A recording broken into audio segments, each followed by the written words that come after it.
हम सब लोग भी उनके साथ रहते हैं जहां हमारी कदर नहीं होती, और भगवान हमको याद करता है, महापुरुष हमें याद करते हैं, और फिर भी हम संसार को छोड़ के वहां नहीं जा पाते। एक बात बताऊं भैया, ये सारी दुनिया एहसान फरामोश है, लेकिन भगवान एहसान फरामोश नहीं है।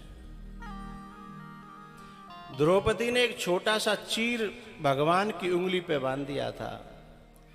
भगवान ये इंतजार करते थे कब चुकाऊं इसका ऋण, और कितना बड़ा ऋण चुकाया कि 10,000 गज बल थक्यो और घट्यो न 10 गज चीर। लेकिन हम लोग तो इसी संसार के लिए जी रहे हैं, जीवन दे रहे हैं और मर रहे हैं। और ठाकुर जी, जबकि ये संसार तो एहसान मानता ही नहीं है। आप जितने लोग बैठे हो, आप सब अनुभव करते होंगे, आपने बहुत लोगों के लिए करो होगो। अरे और छोड़ो, औलाद के ही ले लो, जो कुछ कर रहे हो तुम कौन के लिए? औलाद के लिए कर रहे हैं ना, सब कुछ जिन्हीं के लिए छोड़ोगे ना। लेकिन फिर भी औलाद के शब्द क्या होते हैं? तुमने हमारे लिए का कर दो। अब जाते ज्यादा एहसान फरामोश व्यक्ति जा धरती पे कोई होगा जो ये कहे, इतने पे जो ये कहे कि तुमने हमारे लिए का कर दो। तो हम जा संसार के लिए कर करके मर रहे हैं, लेकिन फिर भी संसार का हमारे ऊपर, हम संसार मानता ही नहीं हमारा एहसान। संसार हमारा एहसान मानने को तैयार नहीं है, और जो एहसान मानता है उसके सामने हम जाना नहीं चाहते, उसके पास हम जाना नहीं चाहते। यह दुर्भाग्य है। विदुर जी बहुत रोए कि बताओ, जहां मेरी कदर नहीं थी मैंने मेरा जीवन खपा दिया, और ठाकुर जी मुझे याद करते रहे, भगवान मुझे याद करते रहे। विदुर जी ने पूछा क्या कहते थे भगवान? वो ये कहते थे कि मेरो विदुर। अच्छा,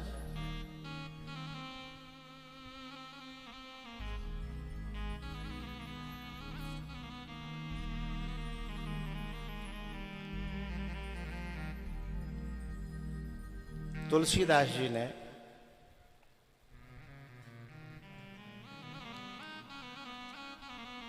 अयोध्या वासियों के लिए एक बात लिखी।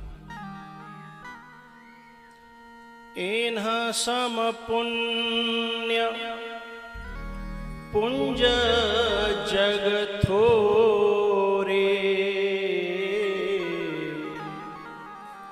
अयोध्या के जो वासी है ना, ये इतने पुण्यात्मा हैं कि शायद ही दुनिया में कोई हो। इन्ह सम पुण्य पुंज जग थोरे,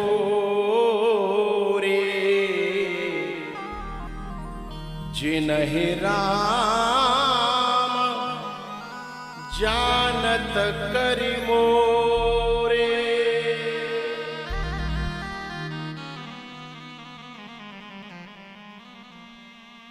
जिन्हि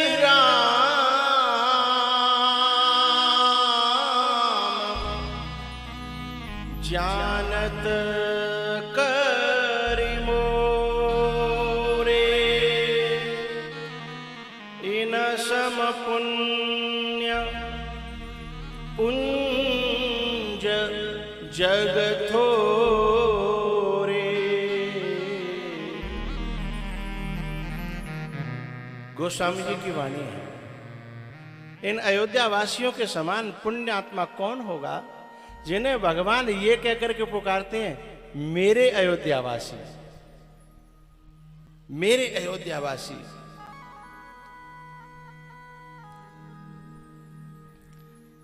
आज विदुर जी का मन, हृदय बड़ा गदगद था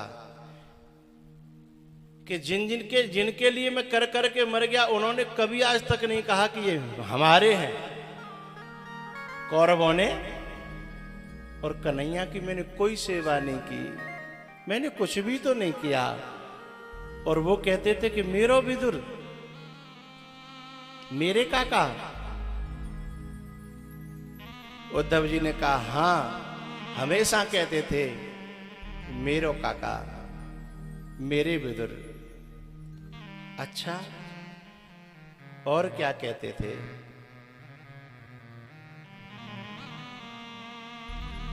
तब उद्धव जी ने कहा,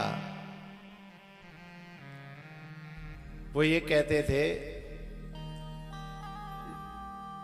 कि मेरे विदुर को ये भागवत की कथा जरूर सुनाना, मेरी लीलाएं हैं इसमें। और उन्होंने मैत्रेय जी को आदेश दिया है, मैत्रेय जी हरिद्वार में इस समय हैं, आप चले जाओ। लेकिन एक बात मेरी सुन जाओ,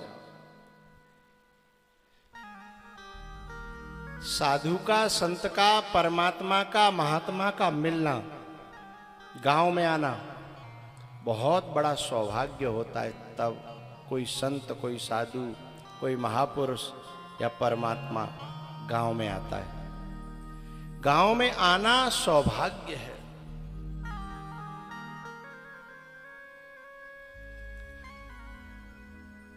और उनमें श्रद्धा हो जाना परम सौभाग्य है। उनके वचन मिल जाना परम परम सौभाग्य है। लेकिन उनके नजदीक रह कर के भी उनको न समझ पाना, ये दुर्भाग्य है।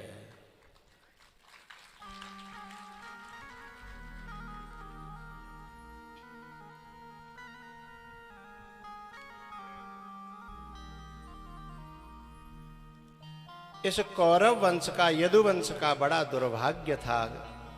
विदुर जी बोले क्यों? बोले इनके इतने नजदीक परमात्मा रहे, कन्हैया रहे, लेकिन ये लोग समझ नहीं पाए।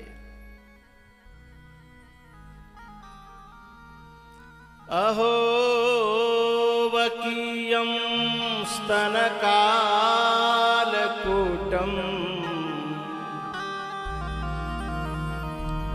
जिघांसया पाय यदप्यसाध्वी लेभे गतिं धात्र्युचितां ततोऽन्यम् कं वा दयालुं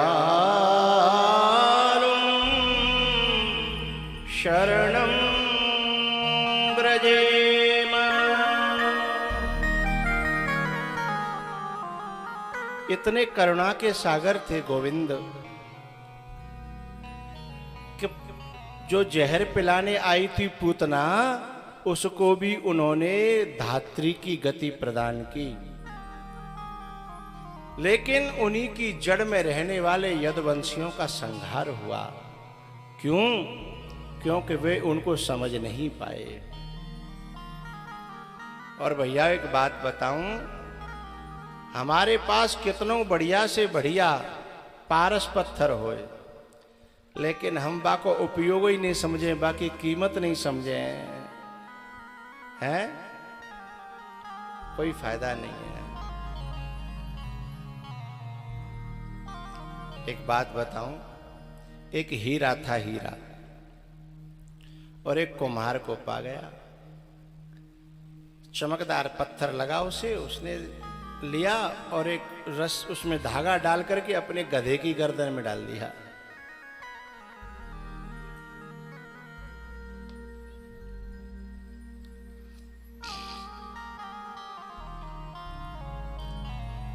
एक दिन क्या हुआ, वो गधे पे मिट्टी धर के और ला रहा था अपने घर की तरफ, और वहां से एक सुनार जो है रास्ते से जा रहा था, उसकी निगाह पड़ी गधे की गर्दन में। हाय राम! पहले तो उसने समझा कि ये कुमार बहुत अमीर होगा कि इसके गधे भी हीरा पहनते हैं, लेकिन उसे लगा कि जब इतना अमीर होता तो ये ऐसा काम क्यों करता। वो समझ गया कि ये समझ नहीं रहा है।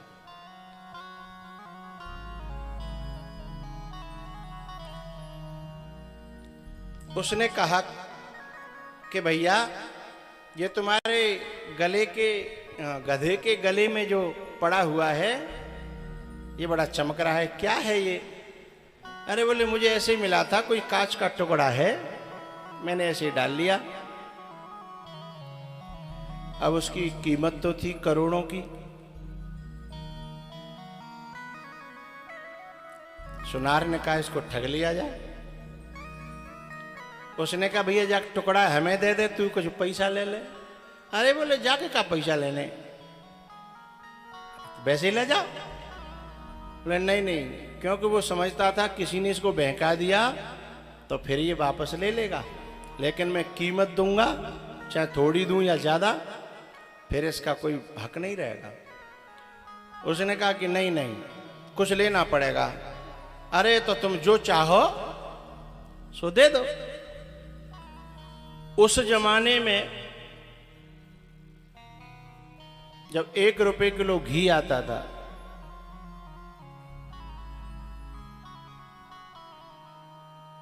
और 10 पैसा, 5 पैसा, 20 पैसा, इनमें जी भर के सब्जी आ जाया करती थी।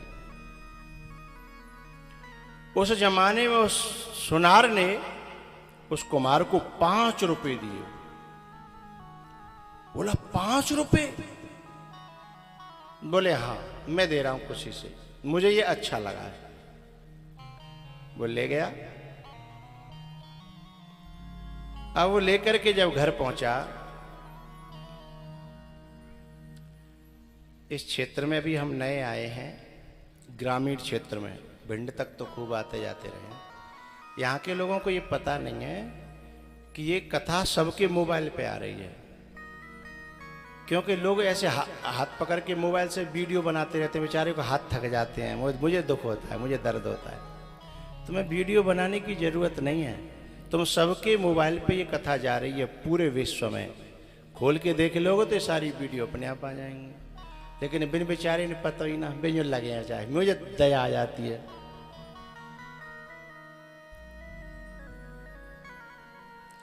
ये सीधी लाइव कथा चल रही है, लाइव टेलीकास्ट हो रहा है सबके मोबाइलों पे। जो अड़ोस पड़ोस में हो मुझे ऐसे ने बताया दो करो बेचारे ने कि जाए जा बजर बट्टू धल ले।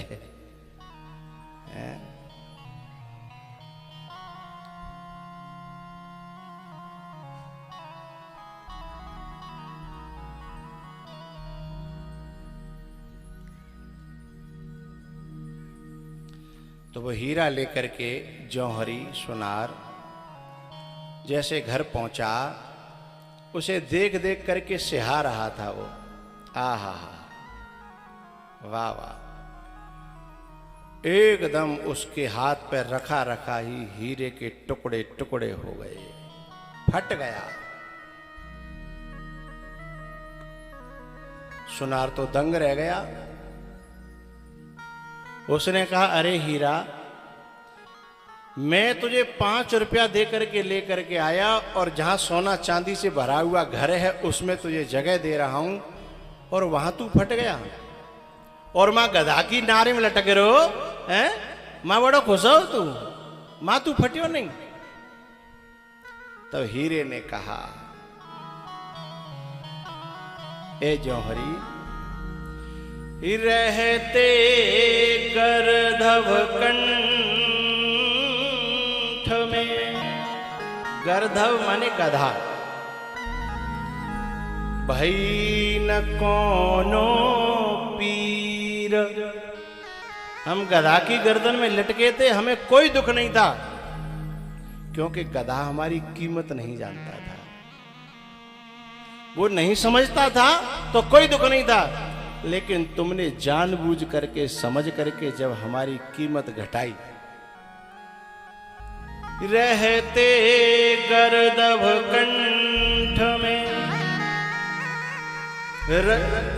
भई न कोनो पीर। पर कदर न समझी जो हरी, तासो फट्यो शरीर।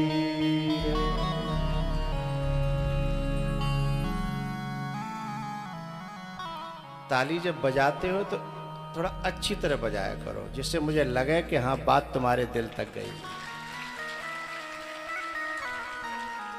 बात तुम्हारे दिल के भीतर जाती है तो मुझे अच्छा लगता है। कदर न जानी जो हरी, तासो फट्यो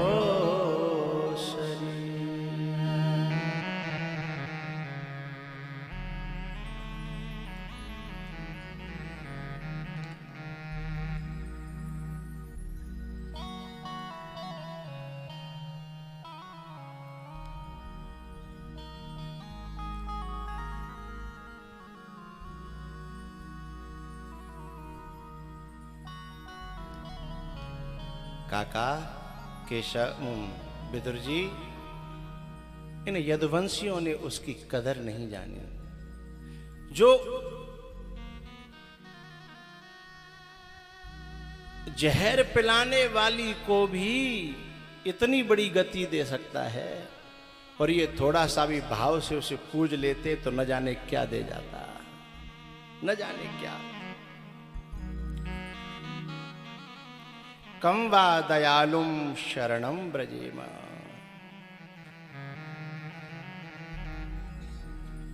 आप जाइए, मैत्रेय जी आपका इंतजार कर रहे हैं गंगा के किनारे हरिद्वार में। तब विदुर जी मैत्रेय जी के पास गए, चरणों में प्रणाम करने लगे। मैत्रेय जी ने उठाकर गले से लगा लिया।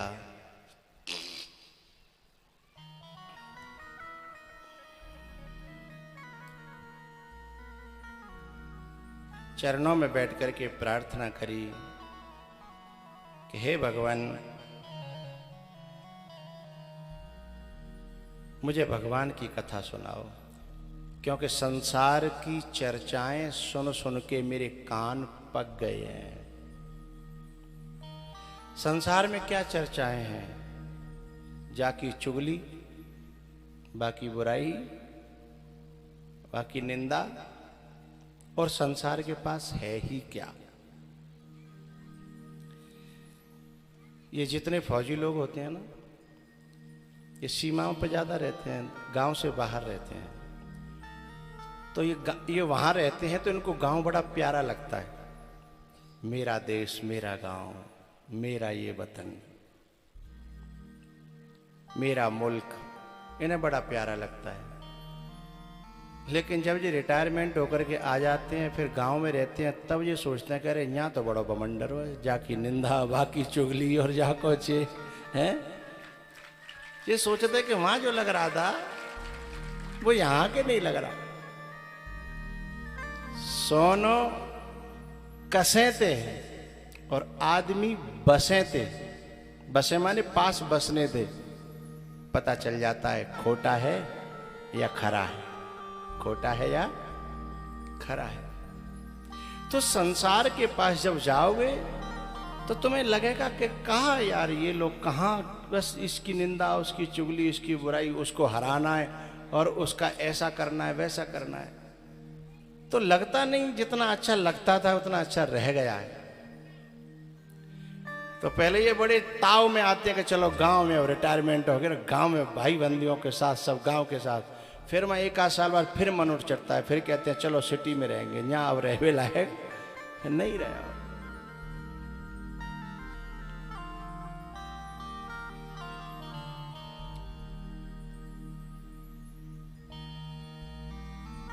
हाँ,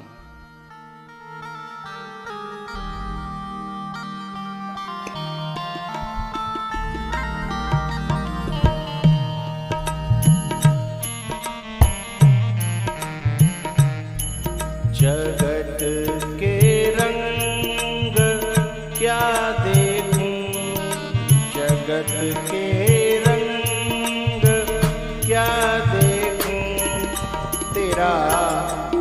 प्यार काफी है। करूं मैं प्यार किस किस से, करूं मैं प्यार किस किस से, तेरा एक प्यार काफी है।